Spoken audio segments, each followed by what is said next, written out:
차악의 정치가 불러온 비극, 한동훈의 결단이 필요하다. 정치는 국민에게 선택을 요구합니다. 그러나 그 선택이 언제나 최선일 수는 없습니다. 때로는 국민은 최악을 피하기 위해 차악을 선택해야 하는 불행한 상황에 놓입니다. 지난 20대 대통령 선거가 바로 그러했습니다. 윤석열과 이재명 두 후보 중 어느 누구도 국민 다수에게 최선의 선택은 아니었습니다. 국민은 최악은 피해야 한다는 절망적인 마음으로 차악을 선택했습니다. 결국 윤석열이 대통령이 되었습니다. 그러나 그 결과가 무엇이었습니까? 국정은 무너지고 계엄령이라는 헌정 질서를 파괴하는 참극이 자행되었습니다. 그리고 그 혼돈의 대가로 점과 오범의 다수의 중범죄 혐의로 재판 중이던 이재명이 대통령에 당선되는 역사적인 비극이 발생했습니다. 국민은 이미 차악을 선택한 경험이 있습니다. 그러나 그 차악의 선택은 결국 최악을 불러왔습니다. 윤석열을 선택한 국민은 계엄이라는 폭풍에 휘말렸고 그로 인해 이재명이 권좌에 올랐습니다. 한마디로 차악의 선택은 역설적으로 최악을 위한 길을 열어준 셈입니다.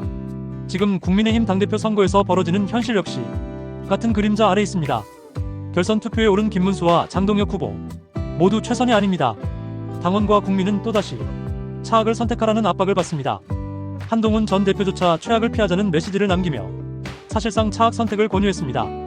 문제는 이 소극적 태도가 과연 정치 지도자의 길인가 하는 점입니다. 한동훈 전 대표는 지난 조기 대선 국면에서도 김문수를 직접 지지하지 않고 우회적으로 메시지를 던졌습니다. 그는 늘 최악은 피해야 한다는 추상적인 언급만 남겼습니다. 결국 그 결과가 무엇이었습니까? 국민은 분명한 선택의 기준을 잡지 못했고 보수 진영은 무기력하게 분열했습니다. 이 틈을 타 이재명이라는 중범죄 혐의자가 대통령이 되는 초유의 사태가 벌어졌습니다. 역사는 냉정하게 기록할 것입니다.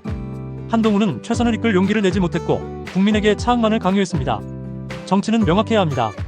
특히 지도자의 위치에 선 인물이라면 더욱 그렇습니다. 한동훈 전 대표는 지난 몇 년간 국민에게 새로운 보수, 깨끗한 보수의 희망으로 다가왔습니다. 그는 윤석열과의 결별을 선언하며 법치와 상식을 내세웠고 중도와 청년층의 기대를 한몸에 받았습니다.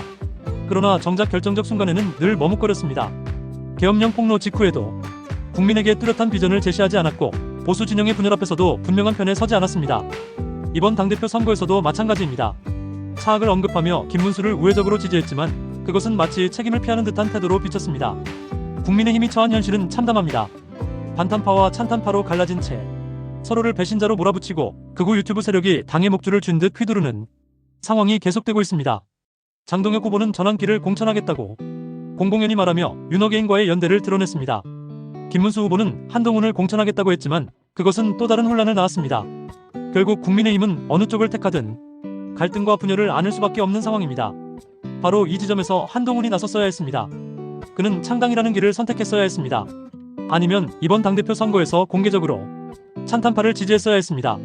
그렇게 해서 국민의힘을 정상적 보수로 돌려놓았어야 했습니다. 그러나 그는 또다시 기회를 놓쳤습니다. 정치는 타이밍입니다. 지도자의 자리는 결단을 요구합니다. 한동훈은 늘 그 결단의 순간을 피했습니다. 그래서 그의 정치적 무게는 점점 가벼워지고 있습니다. 국민은 더 이상 모호한 차악의 메시지에 귀를 기울이지 않습니다. 차악의 선택은 국민을 지치게 했고 결국 최악을 불러왔기 때문입니다. 이번에도 같은 길을 가게 된다면 국민의힘은 재건할 수 없을 것입니다. 그러나 여기서 멈출 수는 없습니다. 아직도 기회는 남아있습니다. 한동훈 전 대표는 여전히 보수의 미래를 상징하는 인물입니다. 그의 행보가 아쉬움으로만 남는다면 보수 진영은 끝내 무너질 것입니다. 하지만 그는 여전히 결단할 수 있습니다. 이제는 더 이상 차악의 언어에 머물러서는 안 됩니다. 국민은 최선을 원합니다. 진정한 보수를 되살리기 위해, 국민의 상식을 지키기 위해, 그리고 대한민국의 민주주의를 바로 세우기 위해 한동훈은 이제 결단해야 합니다. 그것이 그의 책무이고 국민이 여전히 그에게 기대를 거는 이유입니다.